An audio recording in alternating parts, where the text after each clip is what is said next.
line from Deck. Good evening, good morning, good afternoon, whenever you may be listening. This is the Take a Poll podcast, episode 62, which is covering the Irish Champions Festival from Leopardstown and the Curragh. And Deck, I think this is the first time in history I've called it the Irish Champions Festival instead of Irish Champions Weekend. It'll always be Irish Champions Weekend to me, I think. But how are you? Yeah, I'm good. Is it not, it's Irish Champions Festival, is that what it's called? I believe so. Well, I hope so, or else it's a real dud start to proceedings. But I'm pretty sure they've renamed the Irish Champions Festival. Well, this is kind of continuing on from what we said the other night. Like, I had no idea. Yeah, well, look, that's it exactly. And yeah, 9 races from Leopardstown, 8 from the Curragh, 17 in total. Some top class action from start to finish, really. Put you on the spot here, Deck. Do you prefer the Saturday or the Sunday? Not course included, but if you for action wise, like if you were going to sit down on the couch, let's say. Oh, Saturday. Always been the Saturday. Always been the Saturday. Like the Irish Champions Stakes is one of the best races in the world consistently. What have you got on the Sunday? Like the Leisure, meh. Like yeah, you could take or leave, couldn't you? The Flying Five, like I'm not mad into Group 1 sprints. Like they're not really for me. I do like the 2-2-year-old races, but outside of that, like I even prefer the handicaps on the Saturday. Yeah, I do know. Actually, in fairness, my favourite handicap's the Bold Lad. I love the Bold Lad, the 6 furlong handicap on the Sunday. But yeah, no, you are right. Like the Batingo and the Sovereign Path are much better than. I think there's only one other handicap on the card on the Sunday, isn't it? It's the 10 furlong race, the concluding race. I don't know if there's any other handicaps on the card at the Curragh. All group action and sales action at the Curragh on Sunday.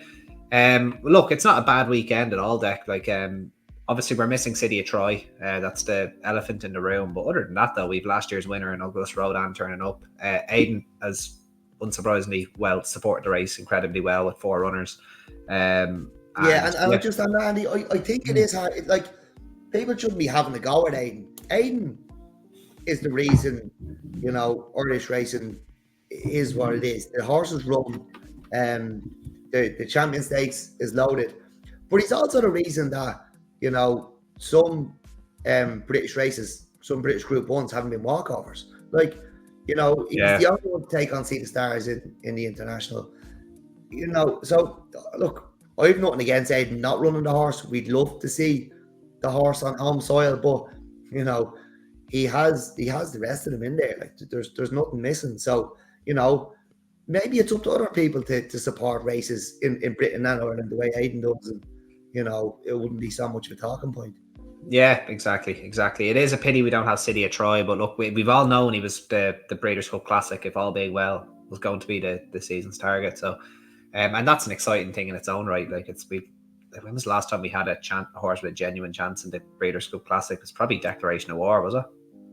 Yeah, look, I don't agree with running against dirt rats on the dirt. Like, yeah, it's just more for a bit more. It's the breeding operation, isn't it? It's like, they win the Classic, they can charge what they like. Yeah.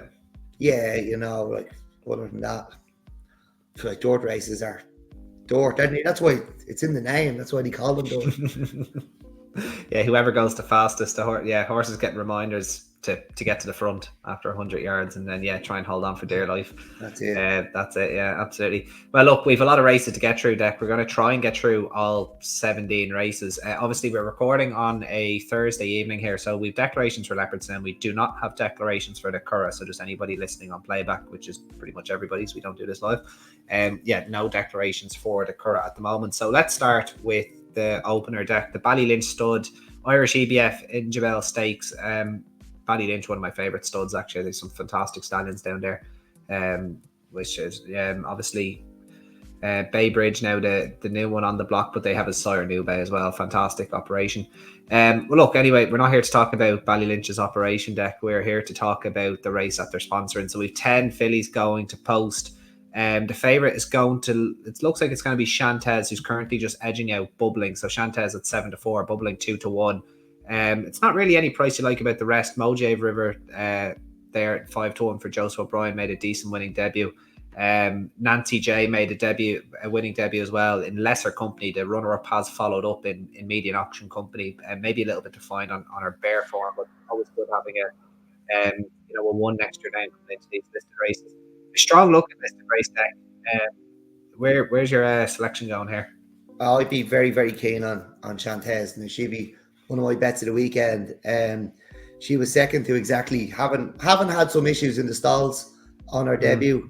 Exactly has been second to Bedtime Story twice, and no matter what we're going to say later, how we said the other night, it is strong form, and you have to remember this is a listed race, so she comfortably put away Indigo Dream here at Leopardstown, and I think that's going to be the 1-2 again here.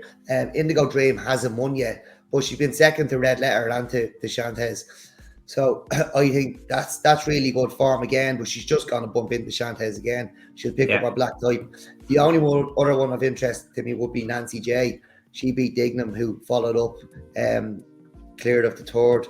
Dignam was actually cleared of the third the day Nancy J won. But I think Chantes is just going to be too strong for them all. I think she's a really, really nice filly. And I think Indigo Dream will follow her home. She's a lovely filly. I hope she follows her home and picks up the black type.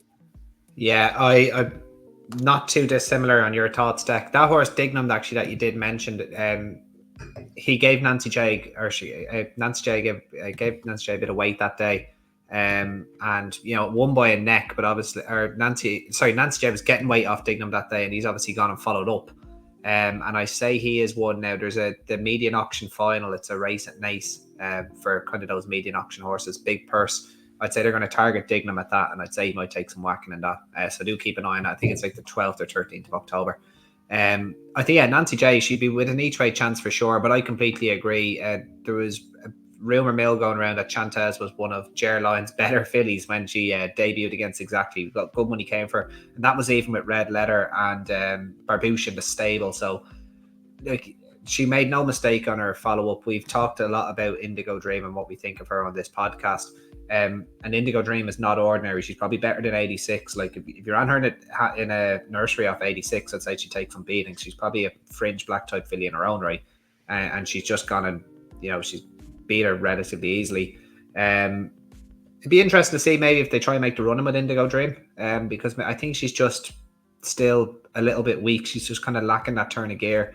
She is coming along nicely though. She was very green on debut, and like I probably said on here before, I got to see her do a piece of work very, very early in her career. Like it could be, I don't know, maybe back in April or maybe even March. And she obviously has plenty of ability, but I've enjoyed watching her come along and become a racehorse as well. Like she's definitely learning on the job, and I think she'll look a lot more professional now on Saturday. And I hope she runs a cracker. Yeah, no, me too, 100%. I completely agree. Look, Bubbling deserves a mention as well. Like, there's not many fillies that go and win a Galway Festival maiden by 5 lengths in the manner that she did. She was 4 lengths behind Exactly and Chantes though on that form, and it was probably a weaker race despite those Galway maidens usually being strong. It probably wasn't as strong as usual years, and you would be surprised if Chantes didn't uphold the form with her, and they're 7-4 and 2-1 apiece. I agree with you though. I think Chantes takes a hell of a lot of whacking here. She's around 7-4 at the minute. I had her, I think I talked her into space. It should be between 6-4, 2-1. So she's smack bang in the middle of that. I'm happy to back her at that price. And she'd be probably near napping the top material, I would imagine, at least for the Saturday anyway. Definitely. Yeah, so I think she takes a lot of beating. It just go turn up, back Chantes and go home.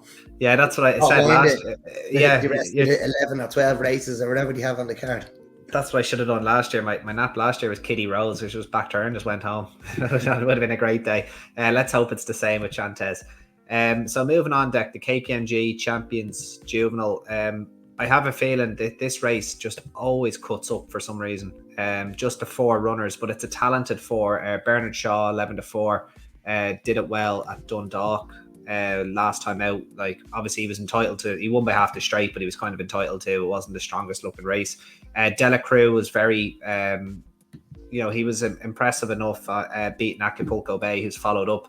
Just watching that run, I was actually there that day, and I think if Acapulco Bay had a run under his belt, he probably would have beat him. It was one of them, what's for the lack of a better term, Acapulco Bay was getting an educated ride from Wayne Lorden, and I think he would have beaten De La Cruz that day, if maybe allowed to. Green Impact as well, another horse I saw win on his second start. He was on the Tyrus and Silver Flash card, beat De La Cruz actually, length and a half. De La Cruz was quite green that day, but there'd be very, very little between them. And then the Psychopath Green Triangle, who ran through the rails when having a race won at Killarney a few starts ago. A fine yardstick. He's rated in the mid 90s. I would be disappointed if he was good enough to win this after so many starts and with 3 unexposed rivals. Deck, what way do you see this though? First of all, I'm going with the pronunciation De La Cruz. De La Cruz. Okay, so this is okay. I'm gonna go De La Cruz. De La Cruz. Okay. Go on. Look, it's Green Impact for me. He was second to Hasdan on debut. Hasdan hasn't been since he was well beaten on debut, but he beat Green Impact that day. Green Impact then beat De La Cruz the next time, showing a much better attitude than he did on his debut, and showed a better attitude than De La Cruz. De La Cruz, as you said, he did come on the next day. He was still a little bit green. He's entitled to improve, and that's probably why he's shorter in the market. But on form, I'm going to stick with Green Impact. Quick for a double. Might get out then. Yeah, down then after the double. That's a good show. This actually is pretty much an in-running race for me, because I think whoever is in front after a furlong, and this sounds ridiculous, I think whoever's in front after a furlong just wins this, because I can't see Green Impact going forward, and I can't see Green Triangle going forward. So that means one of Aidan's horses is going to get the freedom of South County Dublin in front, and I just think they're going to be very hard to peg back. Part of me thinks it's going to be Bernard Shaw, and maybe De La Cruz tries to pick him up like a good horse. But I at the prices that they're at, I couldn't justify backing De La Cruz at 5-4. Like, it is, I suppose it is kind of refreshing having a 4-runner race and no odds on favourite. So anyone that wants to have a bet can, put their money where their mouth is and get a return. But going to my head, I'd say Bernard Shaw strokes this from the front and is probably not the best horse to come out of the race. But there's so many betting opportunities on the 17 race card. I wouldn't be nailing my colours to Bernard Shaw's mask. I'd probably just sit in the Larkspur and drink my Guinness for this one. Maybe have a look at them in the ring. I do like seeing the 2-year-olds at this time of year as well. Maybe for the having a look towards the Derby, the classics for next year, see how they look. Don't know if I'll be having a bet. So, but it'd be Green Impact for you, Dak, yeah? Yeah, it's Green Impact for me, yeah. Right. Tony Bet. So yeah, the new betting company on it's kind of like if you ordered Paddy Power off Wish, isn't it? They're kind of their humour that they're going for. It's Star Sports, isn't it? Oh, is it? Okay, that's fair enough. Star Sports, yeah. But look, their adverts on telly annoy me for that. It's the same as the Matt Chapman one, isn't it? Pretty much, isn't it? Yeah. Look, anyway, fair play to them for sponsor it, getting some putting some sponsor on the card. They probably would have to fork out quite a bit of cash to stick their name on this card. This is the 12-runner Tony Bet Solonway Stakes. I just call this the Boomerang Mile, Deck. This is the Boomerang to me. It was a different name last year as well, though, was it? It did, yeah, but it was still the Boomerang Mile. It's always going to be. Yeah, it's always going to be the Boomerang Mile. Anyone that's a 4 that enjoys course form or course and distance form or Irish Champions weekend form from last season will have to have a look at Flight Plan, who won this race last year. He's trading around 25 to 33 to 1 at the moment. He's basically done nothing since winning this race last year, but you just never know horses for courses. Another horse for who clearly loves Leopardstown is Diego Velasquez, and I just think he's going to go and win this, Deck. He's 11-8. Impressive last time out. Looks like he's going against his pedigree, and he's comfortable at a mile to maybe 9 furlongs, maybe even 10 furlongs. He really impressed me last time out, though, at Leopardstown. What way do you see this going? I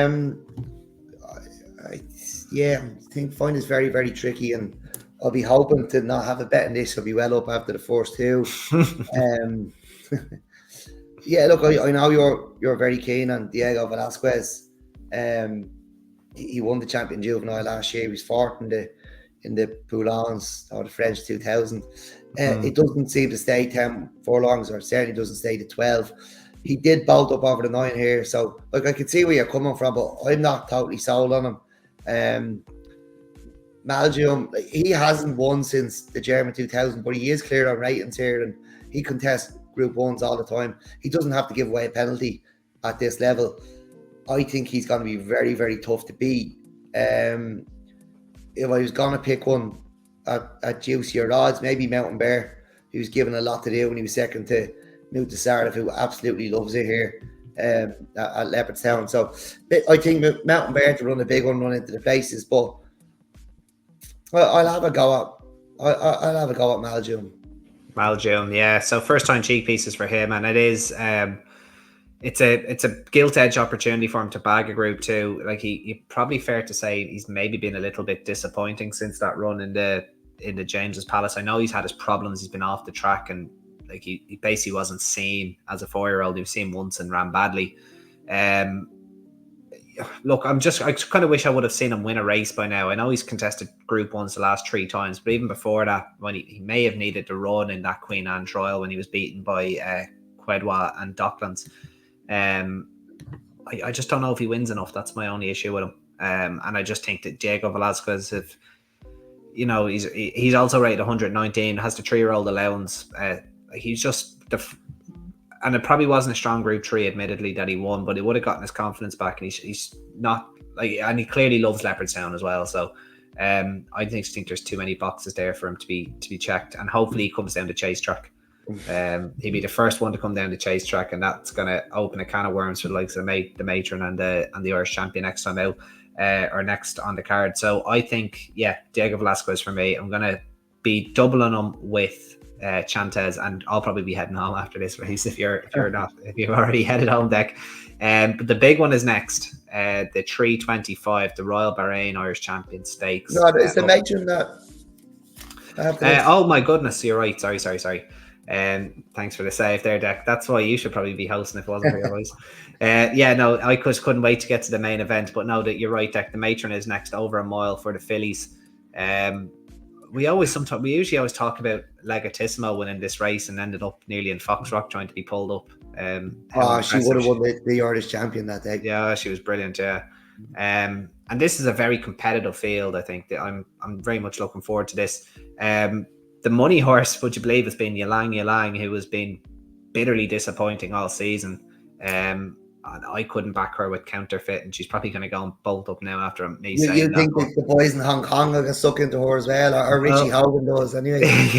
She goes out. A shade of odds on from the. Do you know what? It's something I'm kind of looking forward to. On Saturday, it's being mugged off by the boys in Hong Kong, and when you go to back something on the toe in the handicap, and all of a sudden it's drifted out to 120 or something. The boys in Hong Kong are having none of it because they know their onions over there. Yeah. Diego Velasquez is going to be 1-4 probably in Hong Kong. Yeah. It's better cracking the handicaps if you're not going to have the boys of Aidan and Ryan and Yeah, no, that's it. We need a low key trainer to do us one in the handicaps. So Yalang, that's probably the Asian money coming in already for it, around 11-2.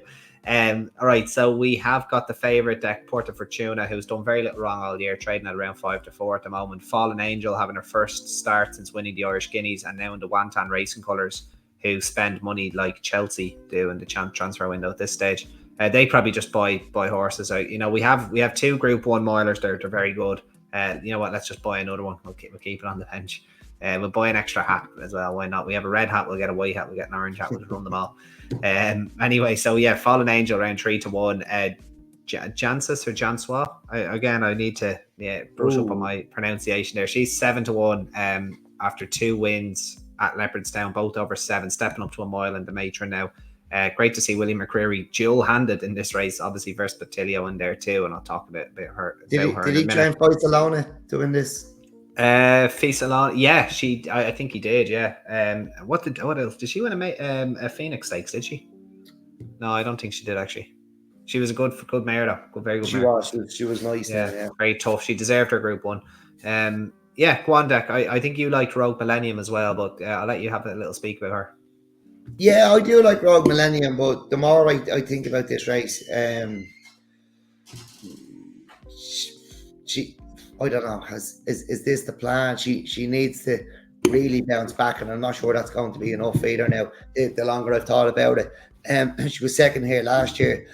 She hasn't won since last June, but the 2-3-year-olds at the top of the market are quite nice. Part of her tuna has proven herself a few times now. She's top class. She's won 2 Group 1s last twice. She was second at Newmarket in the 1000. Fallen Angel won the Irish 1000. She won the Mike last year, but look, I know I was siding with Rogue Millennium the other night, but the more and more I think about it, I'm finding it difficult to see part of our tuna being beat unless she's very unlucky. Yeah, and you can find trouble at Leopardstown. Like, it is possible to do, especially on the flat. It's not as hard to do on the over jumps. But no, you are right, Deck. I think that Porta Fortuna is probably, the standout here. As long as it doesn't lash rain, I don't believe it's going to. She wouldn't want soft ground. One that might want to get her toe in a little bit, and I just spoke about her briefly, was Vespertilio. Second in the Migler last season, 2 Fallen Angel, and a close-up third in the French Guineas on her first start this year. She just hasn't kind of gone on. Like, she found a little bit of trouble in running in the Irish Guineas, and then she just didn't look at home over 7 furlongs at Deauville in her first start in 2 months. That was in the Prix-Jean Prat. I would forgive her first run in 2 months. She had a little bit of a break there, but she comes back here. I'd say this is her season's target, as probably as is most of them. But I do think that you're going to see a career best from Vespertilio. Now, whether it's good enough to win is another question. And she is the type of filly you could probably back at a bigger price with the World Pool at her disposal here, because Hong Kong having none of her. No, they'd be knowing WJ Leach. Come on. He's only a local, he is. No, look, it's obviously taking it away from Billy Lee, good jockey booking, of course. And I just don't think she's had the opportunity to show how good she actually is. And that run in France would give her a squeak, as well as her run in the Migler last year. Any rain that may fall, as I said, I don't think there is going to be, but it would be a big bonus. And I'd expect her to run a big race. So it'll be Vespertilio each way for me. And Deck, you're sticking with the favourite, eh?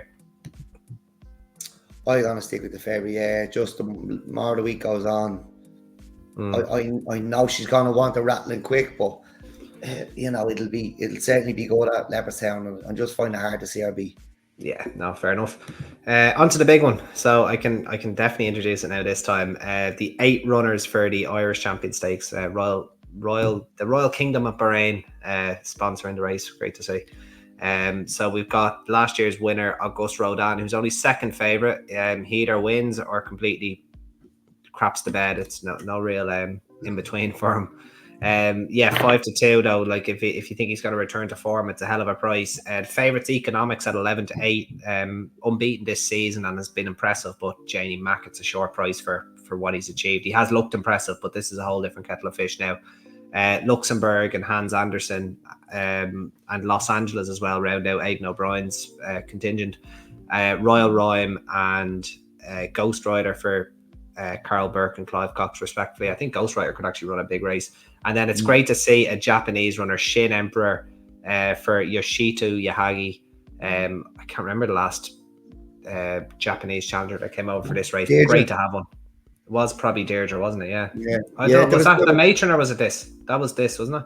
Yeah, she ran in this. Yeah, was there a South African horse entered? There was. There always is at the early stages. You get plenty. But it's actually great to see. Open for 5 days. There was. Fairly sound.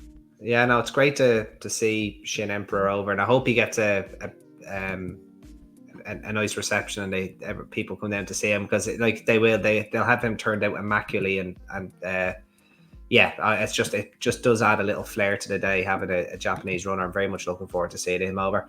Deck, who do you fancy here though for the big one? I'm still with Luxembourg. I just think he's going to be value because he doesn't stay 12, and he's been running over 12. He did win the Coronation, but as you said the other night, he got an absolute freebie there. But he should have won this last year, I think. I think he should have beaten Auguste Rodin. His 10 furlong form is top class, and he has won the race before. Quite a good renewal, beating Onesto and Vedeni. I can't remember who else was in it, but economics. He's ran 4 times. He won the Dante and it Group 2 in Deauville, but he's very, very short. I'd want to be taking him on. August Rodin, well, he won this last year. He's just so inconsistent. He's hard to trust, and yeah, I can't trust him. I'll be taking him on. Los Angeles, he's only been beaten once, outstayed in the Derby when he was defeated. Look, maybe he is the fly in the ointment. Maybe it's him I should be with, because it's really, really difficult to knock his form. And gave weight away as well at York.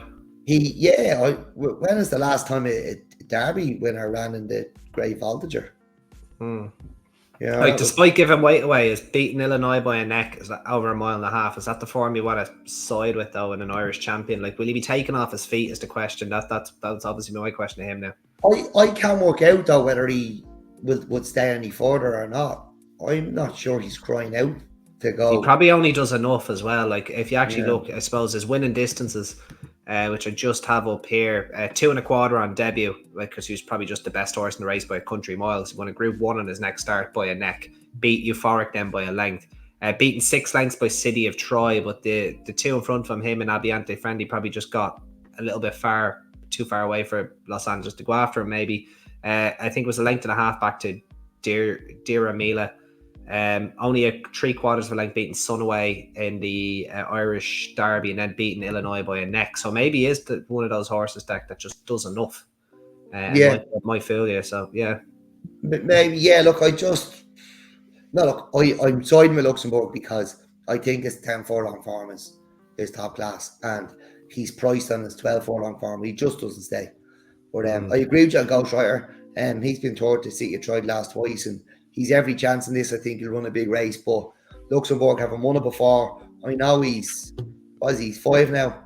I know he's 5, but I just think he is going to be valued because he's priced on his 12 furlong form, and he doesn't stay 12. That's a fair point. And he's first time cheek pieces too. So I'd say he's going to be right up there with Hans Andersen. I'd say he's going to drive this pace because he, as you said, he doesn't quite. He's probably his best form isn't at 12, but like, he is a strong stayer at 10. And like, he showed that last year when maybe he could have given Gus Rodan a bit more of a race. And that was a super champion stakes last year, as you mentioned there. I think it was, you said, Ernesto Vedeni, King of Steel, really strong race. So that would be the standout form. It's just if you want to go back a year to kind of trust it, and depending on which Aidan O'Brien horse you do choose. But if I got a double figure price deck on Ghost Rider, I think he's the one I would have to back, because as competitive as this Irish Champion Stakes is, I just don't think it's the strongest renewal. It's definitely not as strong as last year anyway. And as I said, I don't think Ghost Rider's done a whole lot wrong. A good run in the Prix de Jockey Club, then beaten 2 lengths by City of Troy in the Eclipse, and then City of Troy beaten 4 and a bit lengths then in the Juddmonte International. But if you go back and watch that Juddmonte International, like, Ghost Rider just did not settle at all. Like, if he was to settle even a fraction better in this race, he's sure to play a hand, I think. And with the pace that's in there, like, if he doesn't settle, I don't know what you do with him. You probably either have to geld him, or just, he's probably too good to geld though. It's a big question, but I'd be actually taking Ghost Rider each way if I got double figure price, because like, he's very consistent, he's very talented, and as I said, he hasn't done a whole lot wrong, and I still think there's a little bit of improvement under the bonnet for him. So it'll be Ghost Rider each way for me, and you're sticking with the old legend Luxembourg, is that? Yeah, look, I totally see where you're coming from with Ghost Rider, and I very nearly did go with him, but I'm going with Luxembourg, priced on his 12 furlong form, and a winner of the race before. Yeah, and that just shows you what I think of City of Troy, I suppose. Then, if I'm going with Ghost Rider, it's a pity we don't have Caldigan, or is it Caldigan? Yeah, the fellow that's going hurdling. That's the one. Yeah. Right, so on to the Tony Bet We're Here to Play stakes, unless you win too much money and you get your account nicked. 1.5 miles, so that's a 4 o'clock. So we've got Klondike at the top of the weights, 9 stone 12, has to give weight all away all around here, but 5-2 to win the race. Samiha for Dermot Weld, 7-2, with Trust Your Instinct, who ran very well against Continuous last time out. I think that's the best form on offer personally here. Thunder Roll there for Joseph O'Brien, Euphoric in there for Aidan O'Brien. Probably a little bit exposed at this stage. Kinesiology deck, I know, is one that you have been a fan of as well. And it looks like Yoshito Yahagi had a spare spot on the boat, because La Familia at 66-1 has made the trip from Japan to Ireland. Despite not beating a rival in Japan this year, they've seen fit to go to Ireland with him. So very interesting runner there. And again, great to see great to see Yoshito supporting the Irish Champions Festival. Deck, who do you fancy here? I'm all over Trust Your Instinct here. Very, very, if it wasn't for Chantes, this would be nap material. I really, really like Trust Your Instinct. Like, he went hurdling, but since he's been back in the fly, he's only found Yambrigel and continues to go, as you said, and that's top class form. I think Yambrigel wins the Leisure at Doncaster. So look, maybe there's a treble. Chantes, Trust Your Instinct, and Yambrigel. I think he takes all the beating here. Kinesiology is a horse I really, really like. I don't think the form is as strong as Trust Your Instinct. Yeah, Shane has plenty to prove. Even though I'd say we're both still big fans, and it's nice to see Lafayette back, but off since last November, very hard to see. I'm very, very keen on Trust Your Instinct. Yeah, I'd be lying if I said I wasn't either, because if you fancy Ambergel for the Ledger, and I would have backed Continuous for the Champion Stakes, it's kind of, you'd be stupid really if I started trying to not put up a case for Trust Your Instinct. So you'd have to be very keen on him. Look, Klondike is going to run a nice race, I'm sure. Winner at Deauville last time out, but I probably would imagine that wasn't the strongest Group 3 in the world. Did put up a nice enough, did post a nice enough figure, I suppose. But Sacred Spirit, again, beat Sacred Spirit. The form's fine, but I just don't like the way that he has to give weight away all around here. Trust Your Instinct, very, very progressive. And I do think he'll take a fair bit of whacking, so could be a little double there on the cards deck. Will he be sticking around till 4 o'clock though if you back the first two winners? I might head off and come back for this race. Very good, yeah. I'll head off for the Group 1s and go into Fit Zone and practice your tennis, maybe. Yeah. Very good. Right. Just looking, chatting with that barman in the Larkspur.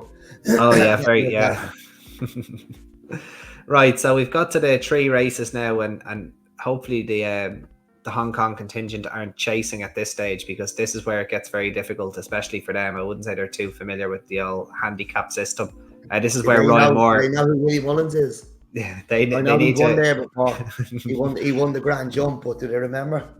That's with Blackstair Mountain. Blackstair Mountain, good old Ruby and Blackstair Mountain, and the stuff that they had to jump. That's it. If anyone has never seen Willie Mullins win a race in Japan, Blackstair Mountain, Japanese Grand National, was it?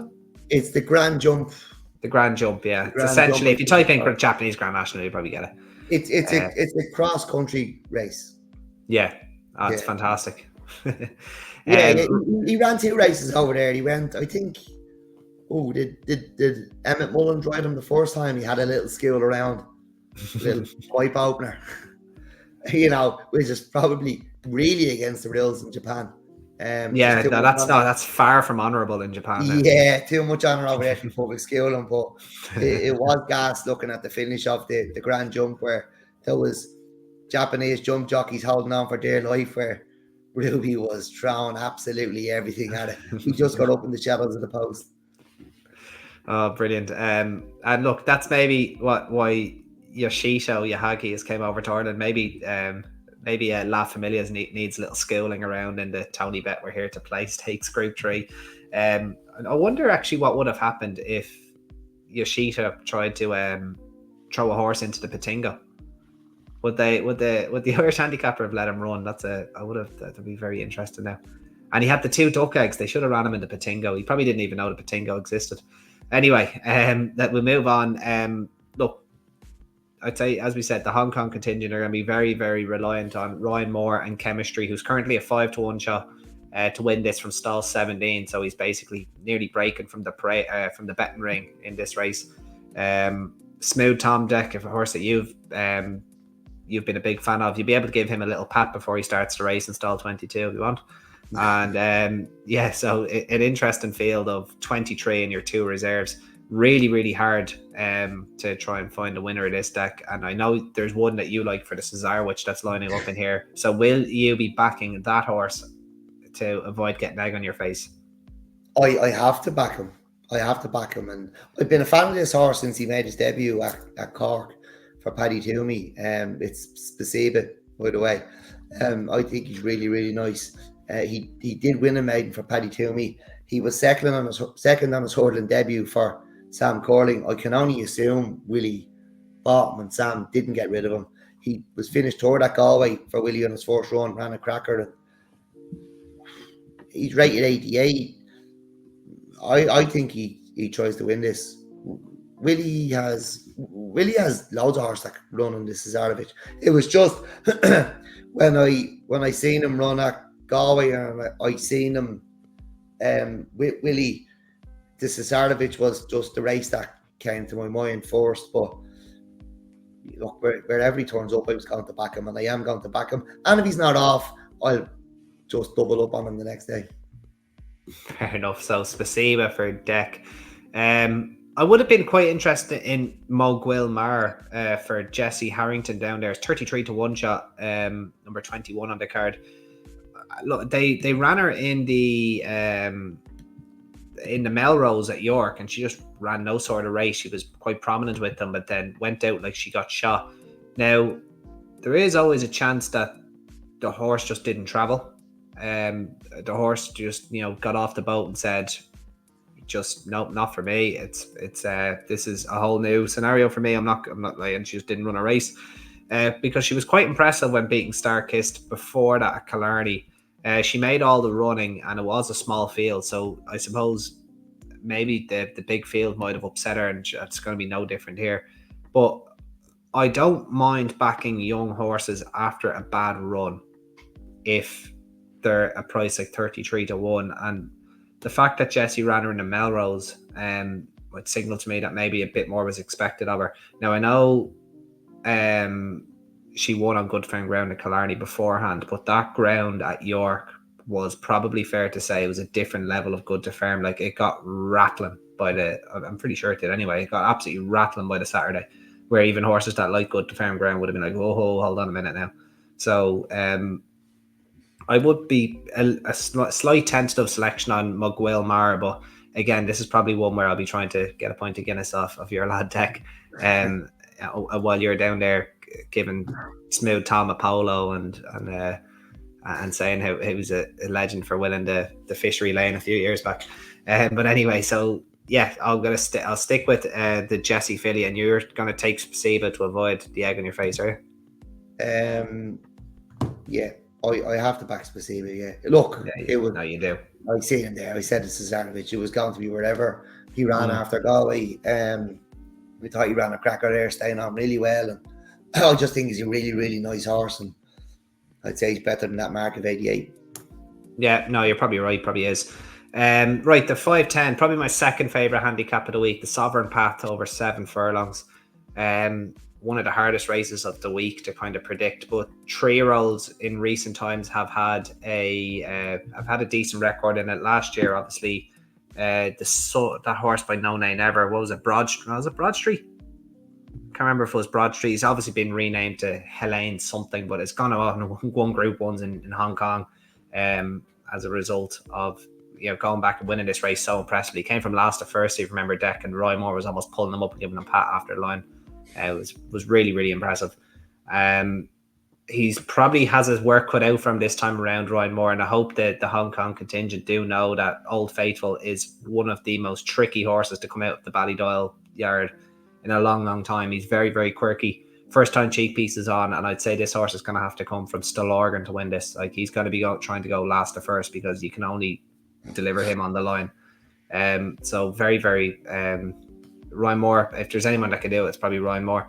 Deck, again, a big field. 18 with the 3 reserves. Who's your fancy here? It would be Atlantic Coast. He won the Killavullen here last October. He hasn't shown an awful lot this year, but this is Joseph, and I'm fairly certain it's his first time in a handicap. It would be, yeah. It's another one I'd be confident enough about now. Right. I hope I do stick around because I could have a good strong finish to this card. Dunham is £1 below last year's winning mark, but I just like Atlantic Coast showing very little this year and being trained by Joseph and turning up here in his first handicap. Yeah, well, look, it was a good run behind Lord Massachusetts at the Curragh. Yeah, it wasn't bad. Yeah. Showed he had retained ability, but it did get him a £3 rise, which has not been in any way been negated. Like, it's a lot of weight for a 3-year-old to carry against his elders, but you think it'll be no problem to him? Yeah, he's probably a group horse. Yeah, no, he probably is. Yeah, no, he absolutely is. Right, a horse that I've tipped on tap a couple times, Rami, is up there as well, right? 95, number 5 for Johnny Murtagh, Danny Sheehy riding. I'm just starting to wonder now, is this horse tripless though? I was quite sweating him 2 starts back when he was third to Big Gossie, over 6.5 furlongs. Kind of ended up out in the middle of the track and had nothing really else to kind of bring him into the race, but was run down for second that day. I'm not sure, it was just maybe he was just in the wrong place. He was then short-headed by Carry the One in the racing league at Chepstow last time out. Carry the One, obviously, formerly trained by Johnny Murtagh. So I'm just not sure if this horse just, as I said, is tripless, or does he need to be delivered right on the line, because like, he was very unlucky not to win last time out, and like, he's probably that horse. He's probably the type of horse that could be in front 50 yards to go, and then you're lucky to get place money. You just wouldn't know. But then again, at his price of 14 to 1, he's in consistent form. Johnny Murtagh, like, I could imagine him getting a handicap winner at this meeting. So I'm going to take a chance on Rami, and it's Atlantic Coast for yourself, Deck, is it? Yeah, it's Atlantic Coast for me. Yeah. Nice. Right, so we'll rattle through this one. We'll get to the Curragh. So in case the Hong Kong boys were not having enough fun already, they've gone ahead and sponsored the last bonus race on the card, the Hong Kong Jockey Club Whirlpool Autumn Fillies and Mares Handicap 3-year-old plus over a mile. Deck, who's your fancy? I said the other night, if you couldn't find one or you couldn't decide on one, you back Jares Fillies blind. So I go with Quadruple, 3-year-old. She was second here over 7 furlongs in July. She improved stepping up to a mile the next time at the Curragh when she won, and yeah, I think she goes and wins again. Nice. Them head into town. Head into town, right? After threatening to leave after the second race, we stay for the 9th because we've gone through the card. Right, my one unfortunately has gotten a dire draw, which is really annoying. I mentioned her on the spaces. Serialize for Jessie Harrington, Shane Foley riding. Stall 19 for her, which is a little bit annoying. But look, what can you do? She did it well, was prominent, and kind of did well to win at Cork. Reported in season before that at Leopardstown, but as I said on the spaces, she won a maiden at the start of the season. They threw her into listed company. She was maybe a little bit immature, not really ready for it.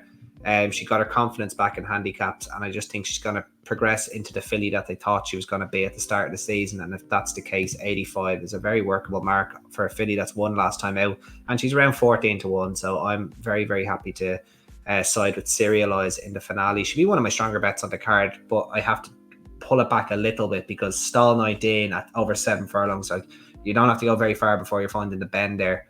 I suppose the advantage is it might be a bit of more of a sweeping bend, and you can come down the chase track, but we'll see.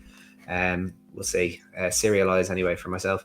Right, Deck, we'll rattle through the Curragh because we have no declarations. Have you anything for the Bold Lad, my favourite handicap of the week?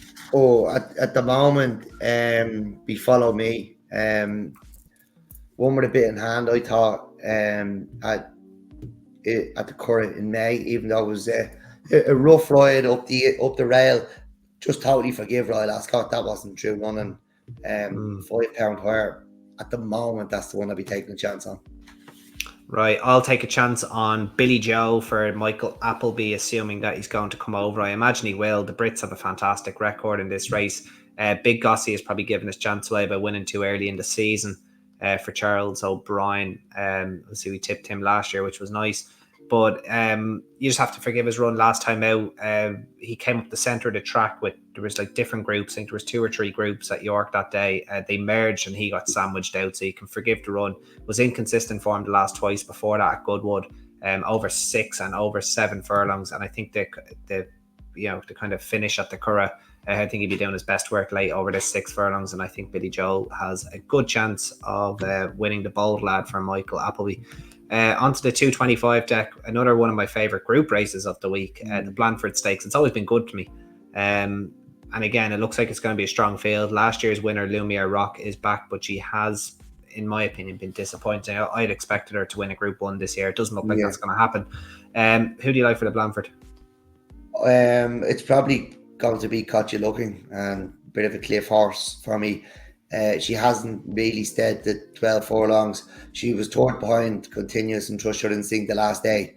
Like we've spoken about that form and what we both think of Trust Your Instinct, and you are going to back Continuous for the Irish Champion Stakes. So I will take a chance on her. Purple Lily probably didn't stay in the Oaks. She looked in need of a trip in the Irish 1000, but I just like that form. I really like Got You Looking, and I think there's a big one in her. Okay, my bet of Sunday is actually Purple Lily. With that said, I thought she was a little bit hard to assess at the start of the season. Was impressive in beating Portland. Was wondering if she, obviously she's a daughter of Calix, so I was wondering if she maybe actually stayed the 10 furlongs when getting edged out by Azalea at Navan, but it turns out she just bumped into the Epsom Oaks winner that day. So absolutely nothing wrong with that. They brought her, like Paddy Toomey probably thought the same thing, brought her back to a mile for the Irish Guineas. She just wasn't quite quick enough for that, but nothing really lost in defeat, finishing 5th that day. And then Janie Mack, she didn't have travel in the Irish Oaks. She was traveling all over everything. I thought she was going to go win half the track at one stage. Like Billy Lee didn't know where to be putting the bridle, trying to hold on to her. And she just ran on empty then in the last kind of half furlong. Still an excellent effort to be 3rd, but this is now what the doctor ordered. I think back to 10 furlongs. She's got her experience. That 3rd, even in the Irish Oaks, you got to me, who has been supplemented for the Ledger and is well fancied, and Content obviously went on to win the Yorkshire Oaks. Really strong form. And I just think she's the most unexposed and progressive filly in this. I think she's going to go and win. And so, be very, very strong on Purple Lily for the Blandford Stakes. 3 o'clock deck, the Flying 5, probably your favourite race on the weekend, given what you said about at the top of the show. No, it's just when you compare the Group 1s, they're better. I totally agree. I was only ribbing you. Right, so we've got 20 entries at the minute. Whose turn is it? Because it's fair to say there's no standout performer. So whose turn is it? It's quite a average or below average sprint division. Look, Bradsell won the Nunthorpe, but Believing was quite unlucky, I thought, and the stiffer test here might suit. And she has won here. She won the Sapphire, I think, in July. So I'll side with Believing. She does tend to hit that kind of flat spot over 5. Whether she hits that again against Bradsell is kind of a question that I suppose needs to be addressed. Nice to see Go Bears Go back, actually. So I think he ran a quite enough return behind Spycatcher in a Group 3 last time out, but he was very, very talented back when David Loughnane had him. He went to Wesley. Phoenix. Did he win the Phoenix? He won the Railway, I think. I don't think he won the Phoenix. I don't think he won the Phoenix. I think Ebro River beat him. It wasn't the best Phoenix. I think he did. No. He went on and won. He beat Anno Syra, and then Ammo Racing just did one of those little cheeky transfers, sent him to Wesley Ward. Wesley Ward made a Haynes of it, and now he's back with David Loughnane. So 40 to 1 is a big price if they can get him back to form. It'd be he'd be an interesting enough runner. And another one at a big price I'd give a little shout out to is She's Quality. Jack Davison, fantastic young trainer, up and coming. she's probably not good enough to win this on the balance of form, but she just looked like a different filly when making all the running. Very impressively beating Jackajaro last time out at Tipperary. And sometimes when these sprinters put in a really impressive performance, they just go on and up. You know, a rocket gets strapped to their back and they just go on an upward curve. Could see her running a huge race. She's currently trading around 33 to 1. So I'll take a chance maybe on She's Quality and Go Bears Go at big prices, because nothing scares me in the sprint division. And given the results in Group 1 sprints over the last 2 or 3 years, nothing really should scare you in the sprint division. So do just go back, throw a few darts each way at some big prices, because you know, the world pool is there and it gives you an opportunity to do stuff like that. So those two for me. And Deck, who was yours again? Sorry? Believing. Cool. The Moiglair deck, what a roll of honour this race has. Fantastic Group 1 race.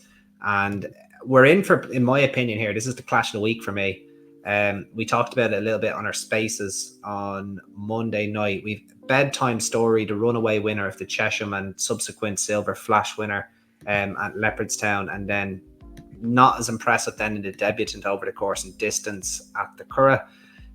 She is 8 to 11 to beat Red Letter, who only has a maiden to her name, but a very impressive maiden, and second to a subsequent group winner in Lake Victoria on her debut. So who's in here? Who is in here too? Yeah, and she's 10 to 1, and I just she's 2 from 2. And she is 2 from 2. Yeah, I suppose the impression that Red Letter put on everybody has kind of, it has me believing anyway, for lack of a better term, for going back to the last race. Maybe Lake Victoria is the each way flying the ointment, but it is Red Letter for me. I cannot wait to see her. I'm very excited to see her go. And Deck, do you agree, or have you started thinking about Lake Victoria now? I've definitely taken Bedtime Story on, and it's not just to get it. It's not just because she's odds on. Like I spoke about it the other night, I think they might have made too much use for her at Ascot, and I don't think she was overly impressive at Leopardstown, and she wasn't impressive the last day. And I think we just heard, you know, what we heard from Aidan, what needs to come from the propaganda machine. But I'm keen to take her on. And it was a Red Letter, but I can't decide now, because how good could Lake Victoria be? We just don't know. 2 from 2, be Red Letter. You know, what size field is it going to be? Yeah, it's going to be very small, I'd say. Now, there was only a head between Lake Victoria and Red Letter, but I suppose what you could take about that is one's 10 to 1, the other's 3 to 1. Yeah. I'm just wondering, is she that big a price because she's not going to run? It could be the but that's it. Look, she shouldn't run. It's just Red Letter, isn't it? Yeah, it's easy then. Yeah. Simmering as well for Ollie Sangster, who has been bought by Al Shakab Racing. She was a Group 2 winner last time out. She won the Princess Margaret Group 3 at Ascot, and then went on and won a Group 2 at Deauville, the Prix de Calvados, and was impressive that day. Won kind of doing handstands. So this could be it's probably unfair to maybe dismiss her with any great. So look, it could be a very good Moiglair. We could only have 4 or 5 runners, but they could all have a serious chance. Yeah. So it's Red Letter for you, is it? It's Red Letter. Yeah, look, I'll stick with Red Letter, but Lake Victoria could be anything. Don't be surprised if she wins this. Very good. Right, on to the National Stakes then, Deck, and a colt that I cannot wait to see, Henry Mattis, who I just love the way he goes through the gears. You know, as I described him and you ripped it out, he's like a good manual car. He ripped me out of it for that one. Goes through the gears, finds, and just so hits the line so strong. And I just think that the world could be at his feet next year when he sees 10 furlongs. I'm really excited by him. Really excited now, and he's 11 to 10. I just think he's going to go and win this. He mightn't be the most impressive winner on the week as he goes up in grade, but he's just so genuine. And I'm very much looking forward to seeing him.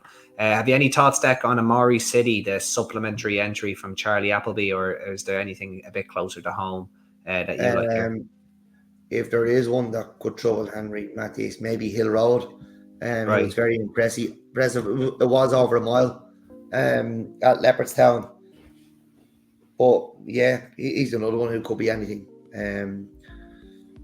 The fact starting over the mile could be a bit of a worry, but he's in here, and they're still coming here at the moment. So But like listening to you talk about Henry Matisse 3 from 3, carry the penalty in the futurity.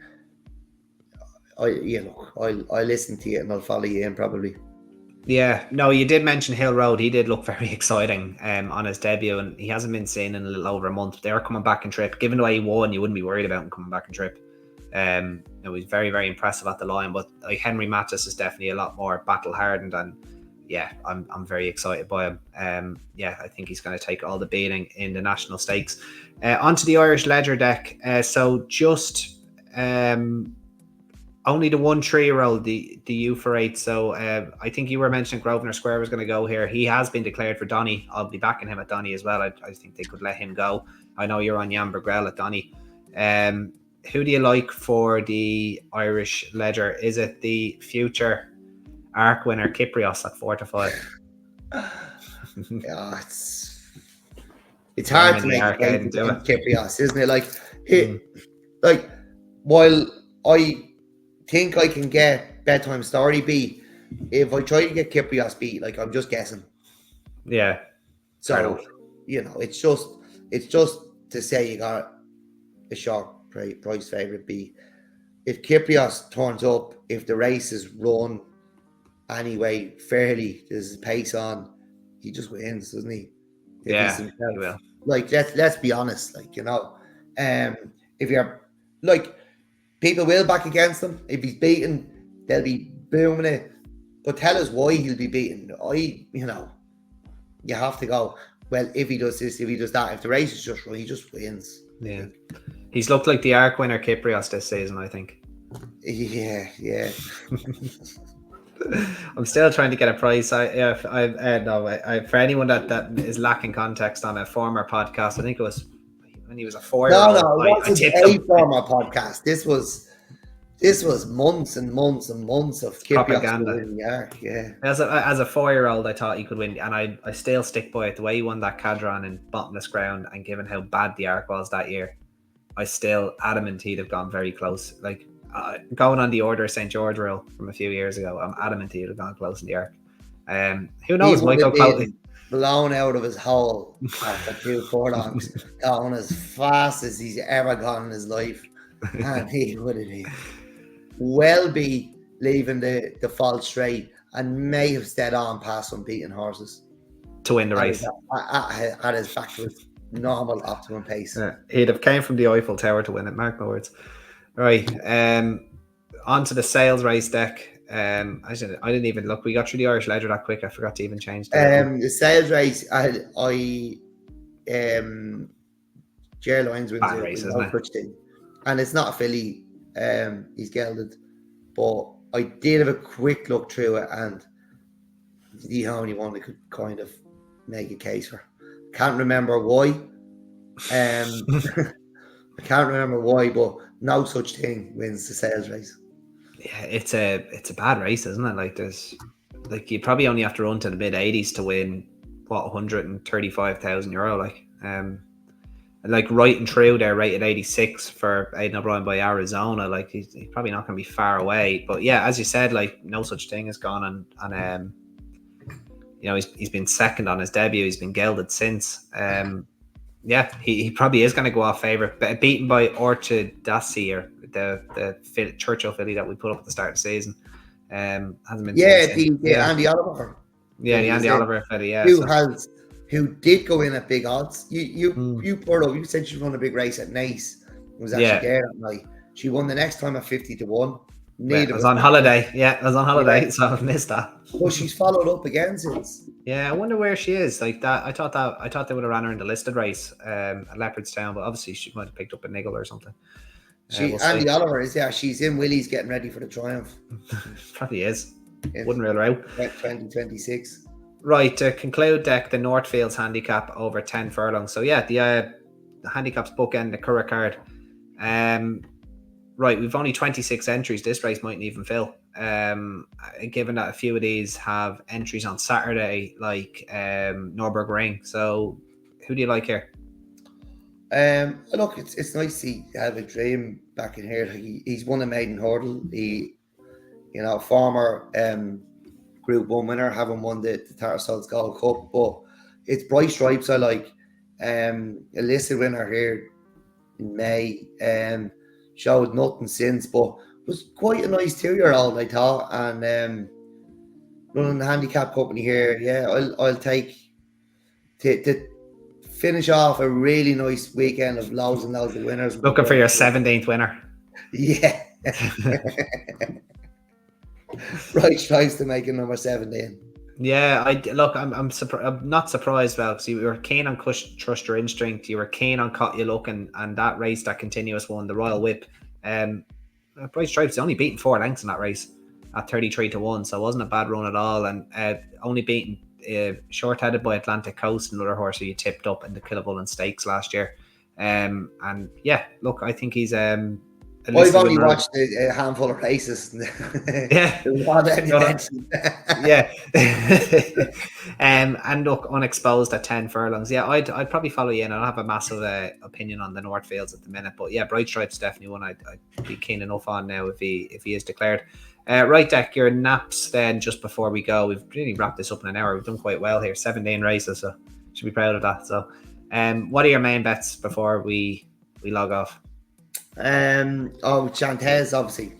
Yeah, that's the nap at the top. I think Chantez is nap at the top. Yeah. Look, I like Green Impact. I'm mad on Trust Your Instinct. I like them all, and Specific. You'd have to Atlantic Coast and Bright Stripes in a double then as well, wouldn't you, with that form? You probably would, yeah. If you can, I don't know, 17 horses into Jesus, that Venezuelan wouldn't even take 17. What country? Yeah, it's Chilean. We have to go with a super Chilean. Yeah, it's the bet slip would be the length of the bleeding country. Is that, exactly. Yeah, so yeah, we'll have all my 17 selections in a super Chilean. Do you want me to run through them again? You're super Chilean. Will I go from the top? If you want, one. Chantez, Green Impact, Malgium, Port of Fortuna, Luxembourg, Trust Your Instinct, Specific. Pages everywhere. There's pages on the bleeding microphone with his hands on now. No, do you know what? Look, we don't have declarations. We don't have declarations for Sunday, but on Saturday, Chantez, Green Impact, Trust Your Instinct, Specific, and Quadruple. I'll leave out Luxembourg, Port of Fortuna, and Malgium. Okay. Because I'll be in chatting to your man. Very good. So right, if you can get them, so what have I got left? 6 of them, is it? If you can get 6 of them into some sort of a lucky fucking 128 or whatever. A lucky Colombian. Yeah, exactly. Yes, that's perfect, Dex. Yeah, I love Chantez myself. I think she's gonna take all the world of beating there. Nothing in the group 2. I love Diego Velasquez as well, so I'm going to be backing him at the 215. Nothing really in the matron or champion for me. Trust Your Instinct, I'd be following you in there too. Quite keen there. If we've a good start to the day, yeah, exactly. Get pretty hefty. Yeah, I'll be going with Serialize in the last race though at Leopardstown, and I'm really keen. If they all win, I'll probably roll it on to Purple Lily in the Blandford, because I think she'll just go and win, and I think you're going to could see the performance of the weekend from her. So it'll be Purple Lily in the Blandford for me. So yeah, that brings us to the end of the Take a Pull podcast, episode 62, covering the Irish Champions Festival. As always, like, share, subscribe, and comment whoever you fancy as well. We read them all, so keep it up. Look, anyone's around at Leopardstown, come say hello. I won't be at the Curragh on Sunday. Can't see myself either. I think Hannah would kill me at this stage. She's been away for a week, so I'm taking a Saturday off. Well, look, we'll be there Saturday, so come say hello, have a drink with us, and enjoy the weekend. That's the plan. All the best, guys. Bye bye. Cheers. Bye bye.